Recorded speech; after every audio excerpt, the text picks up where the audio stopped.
চেতলা অগ্রণী ক্লাবে বড়দিন উপলক্ষে হাজির হয়েছিলেন মেয়র ফিরহাদ হাকিম। সেখানে সাংবাদিকদের মুখোমুখি হয়ে তিনি বিজেপি এবং বিজেপি শাসিত ডবল ইঞ্জিন সরকারকে আক্রমণ করেন। তিনি বলেন, ওরা ঘৃণা ছড়ায়, আমরা ভালোবাসা ছড়াই। আর কি বললেন ফিরহাদ হাকিম, শোনাবো আপনাদের।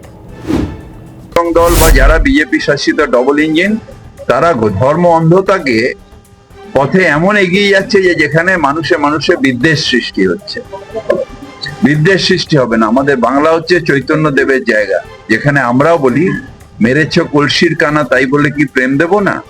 তাই আমরা ভালোবাসা, প্রেম এসবে বিশ্বাস করি, ওরা ঘৃণায় বিশ্বাস। বলছি 26শে জানুয়ারি যেটা মূলত বারবার টার্গেট হচ্ছে, এবারও ট্যাবলো বাদ দেওয়া হচ্ছে, মনীষীদের ছবি দেওয়া হচ্ছে বলে এবারও ট্যাবলো বাদ পশ্চিমবঙ্গের। ওরা ট্যাবলো বাদ দিতে পারে, পশ্চিমবঙ্গের অগ্রগতি, পশ্চিমবঙ্গের মনীষীদের যে দেশপ্রেম, সেটাকে বাদ দিতে পারবে না। শুভেন্দু অধিকারী বলেছেন, এই যে মমতা বন্দ্যোপাধ্যায় ডাব্লিউবিসিএসদের সঙ্গে বলছিলেন, উনি বলছেন এইভাবে প্রভাবিত করতে, প্রলোভিত করতে এবং তাদের উপর এসআইআর ভাবে প্রভাবিত করতে চায়। কি বললো তাতে কি যায় আসে না।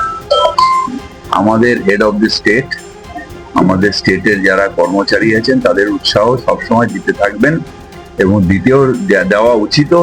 তার কারণ কর্মচারীরা যারা আমাদের কাজ করেন, তাদের উৎসাহ দিয়ে আমাদের মানুষের জন্য ভালোভাবে তাদের আরো যাতে সেবা হয় মানুষের, সেটা দেখাটাও একটা হেড অফ স্টেটের কাজ, এবং সেই কাজটাই মুখ্যমন্ত্রী মমতা ব্যানার্জি করছে। দূর ছাড়েন না, নাচতে না জানলে উঠোন। আমাদের ভিডিও ভালো লাগলে লাইক ও শেয়ার করুন, কমেন্ট সেকশনে আপনাদের মতামত জানান। আরও ভিডিও পেতে আমাদের চ্যানেলটিকে সাবস্ক্রাইব করুন এবং প্রতি মুহূর্তে খবরের আপডেট পেতে প্রেস করুন বেল আইকন।